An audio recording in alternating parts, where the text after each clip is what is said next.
Nous avons pris un chemin économique en France depuis 1975 d'une société qu'on appelle post-industrielle, et donc en délocalisant une grande partie de notre production.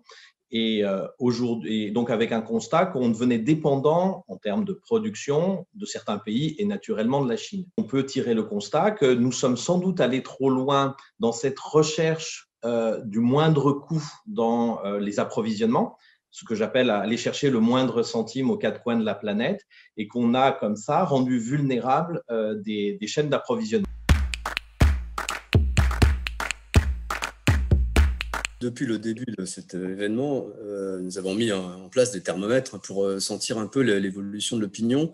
Et c'est sans doute l'élément le plus marquant. C'est sans doute l'élément le plus marquant, cette poussée de l'attraction pour le local. Il y a une forte aspiration à consommer local pour ce qui est des produits alimentaires et français pour ce qui est des produits non alimentaires. C'est fort et ça s'est renforcé.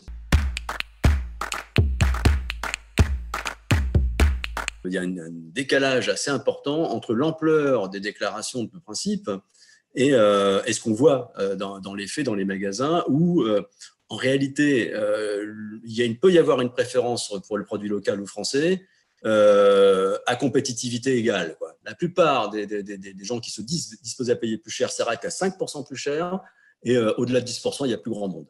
Incontestablement, mais les industriels qui travaillent sur les marchés de consommation le savent, hein, si on peut se prévaloir d'une origine France ou d'un made in France, eh ben, il ne faut pas se gêner, hein, et d'une accroche régionale si on est dans l'alimentaire. C'est évidemment un plus qui résonne avec les attentes des consommateurs, mais ça ne dispense pas d'être compétitif.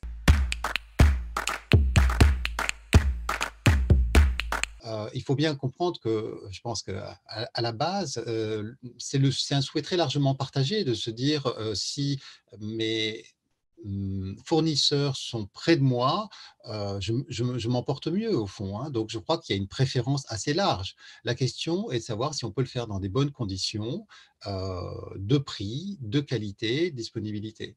Mais la décision de ramener de la production depuis la Chine en France ou en Europe, je veux dire, c'est une analyse coût-bénéfice que doivent faire les entrepreneurs, et encore faut-il que les données de cette équation soient propices et ne soient pas une mise en danger pour l'entreprise.